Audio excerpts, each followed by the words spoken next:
আমার সেই গল্পটা এখনো শেষ হয়নি। শোনো, পাহাড়টা আগেই বলেছি ভালোবেসেছিল মেঘকে, আর মেঘ কিভাবে শুকনো খটখটে পাহাড়টাকে বানিয়ে তুলেছিল ২৬ বছরের ছোকরা, সে তো আগেই শুনেছ। সেদিন ছিল পাহাড়টার জন্মদিন। পাহাড় মেঘকে বললে, আজ তুমি লাল শাড়ি পরে আসবে। মেঘ পাহাড়কে বললে, আজ তোমাকে স্নান করিয়ে দেব চন্দন জলে। ভালোবাসলে নারীরা হয়ে যায় নরম নদী, পুরুষরা জ্বলন্ত কাঠ। সেভাবেই মেঘ ছিল পাহাড়ের আলিঙ্গনের আগুনে, পাহাড় ছিল মেঘের ঢেউ জলে। হঠাৎ আকাশ জুড়ে বেজে উঠল ঝড়ের জগৎ জম্প।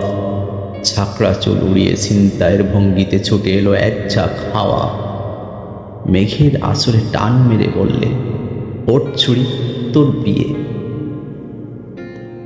এখনো শেষ হয়নি গল্পটা। বজ্রের সঙ্গে মেঘের বিয়েটা হয়ে গেল ঠিকই, কিন্তু পাহাড়কে সে কোনোদিন ভুলতে পারল না।